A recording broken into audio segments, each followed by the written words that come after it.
Dhabi में airport के पास कई धमाकों की खबर।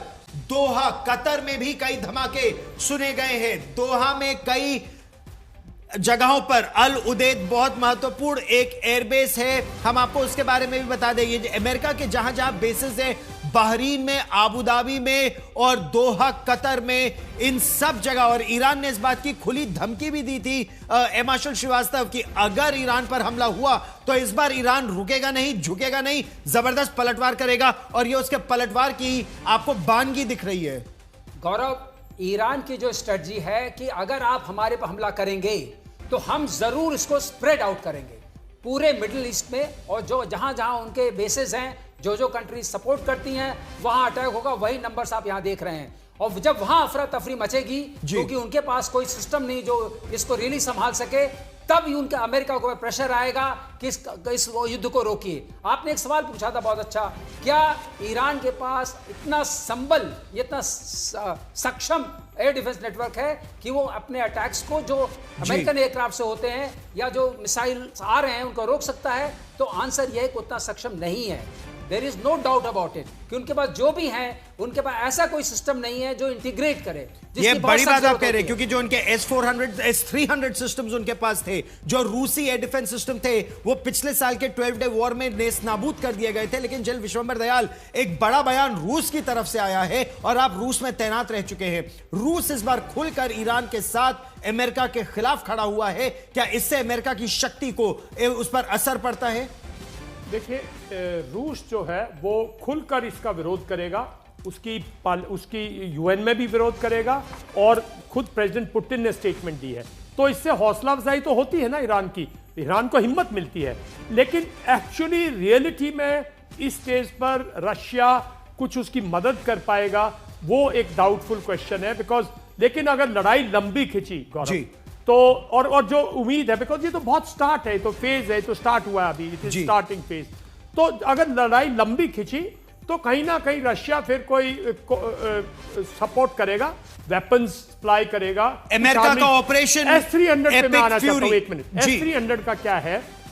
S-300 जो है ईरान के पास, जो वो इनिशियल वर्जन है 2003 में जो हमें देने की कोशिश कर रहा था, वो इनइफेक्टिव है आज की सुपरसोनिक हाइपरसोनिक मिसाइल्स के अगेंस्ट। न केवल इनइफेक्टिव, काफी हद तक उसे नेस्तनाबूद कर दिया गया था उस 12 डे वॉर के बाद, जिसको वो रिप्लेनिश नहीं कर पाए, यानी नए हथियार वो नहीं ला पाया है। ऐसी परिस्थिति में जो तस्वीरें हम आपको दिखा रहे हैं, ईरान ने क्या किया?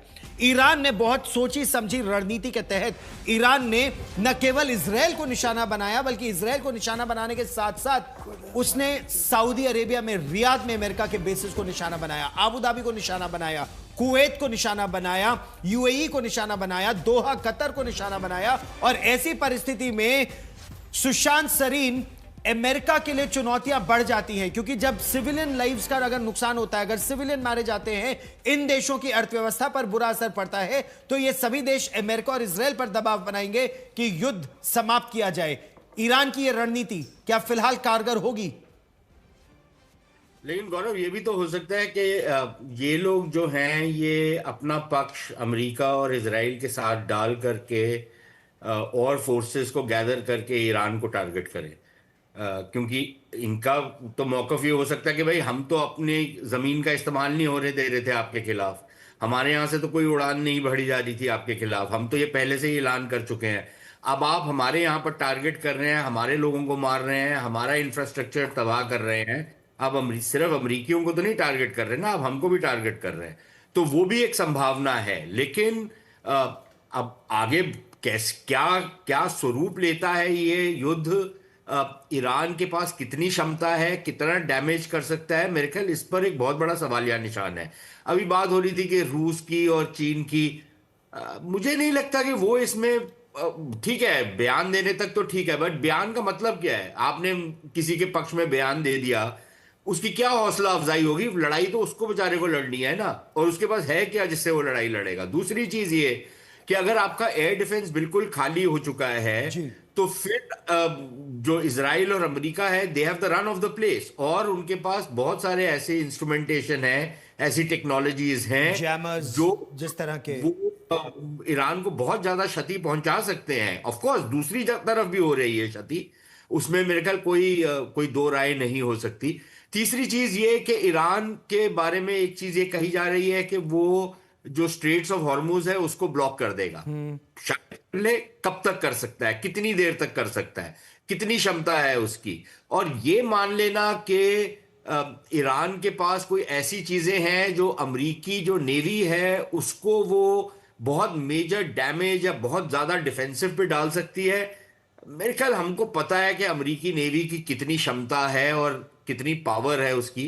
तो I don't think we should make the mistake of underestimating American navy, जैसे हमने एक जमाने में रूस की क्षमता को बहुत बढ़ा चढ़ा के पेश किया था। हमारे यहाँ पर लोग कह रहे थे कि ये तो 10 दिन के अंदर अंदर रूस पूरा का पूरा यूक्रेन खा जाएगा। जी 4 साल हो गए हैं, अभी तक नहीं कुछ खाया उसने। लेकिन क्या उसी तरह अमेरिका और इजराइल भी फंस सकते हैं? ईरान में ग्राउंड फोर्सेस, देखिए दोनों में एक बड़ा अंतर यह है कि वहां पर रूस ने अपनी ग्राउंड फोर्सेस भी जनरल सिवाच भेजे थे यूक्रेन के अंदर, लेकिन इस समय जो हम बात कर रहे हैं, जिस तरह से ईरान ने जबरदस्त पलटवार किया है, जो तस्वीरें आप देख रहे हैं, अमेरिकन नेवी का जो 5th फ्लीट का बेस है बहरीन में, उसे टारगेट किया गया है। यह ईरान की क्षमता के बारे में आपको क्या बताता है? देखो, इसमें कोई शक नहीं, ईरान की काफ़ी क्षमता है, स्पेशली मिसाइल को देके 2500 से 3000 मिसाइलों का जावड़ा है।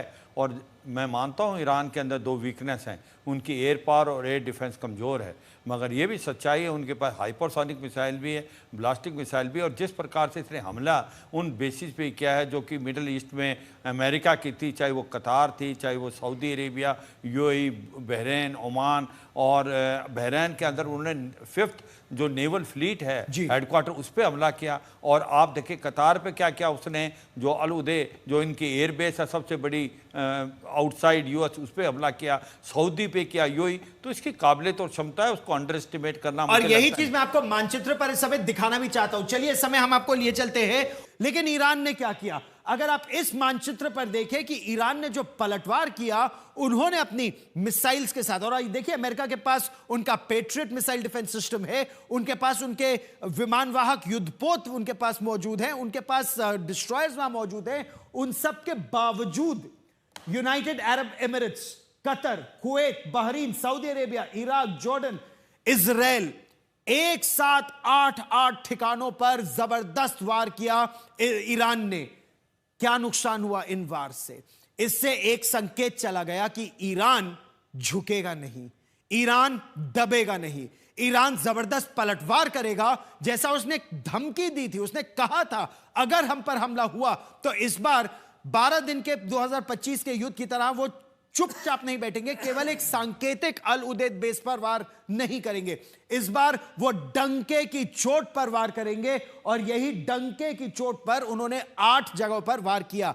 लेकिन प्रश्न यहां यह उठता है जनरल मार्शल श्रीवास्तव कि उनका यह वार कितने समय तक कारगर रहेगा, उनकी स्टेइंग पावर जो कहते हैं युद्ध में कितनी है। आज तो उन्होंने वार कर दिया, 2 दिन कर देंगे, 3 दिन कर देंगे, क्या 4थे दिन के उनके पास हथियार भी हैं? गौरव, जो अनुमान है उसके हिसाब से वो 1 महीने से 2 महीने तक सस्टेन कर सकते हैं, लेकिन उसके बाद सस्टेन करना जब तक उसका रिप्लेनिशमेंट नहीं हो, क्योंकि उनकी मिसाइल बनाने की क्षमता 60 से 80 के बीच में है हर महीने, और ड्रोन्स बनाने की क्षमता वो करीब करीब 1 से 2000 के बीच में है। तो अगर इसका आकलन लेते हैं, ये डिपेंड करता है कि वॉर को वो कैसे कंडक्ट करते हैं। जहां तक हमें लग रहा है, जो मुझे लग रहा है, वो जो भी मिसाइल लॉन्च कर रहे हैं, अब उनका मकसद ये है या तो इजराइल पर लॉन्च करेंगे, और अगर वो मिसाइल पेनिट्रेट कर जाती है, डेविड स्लिंग को पेनिट्रेट कर जाती है, आयरन डोम को पेनिट्रेट कर जाती है, और हार्ड को पेनिट्रेट कर जाती है जो वहां है,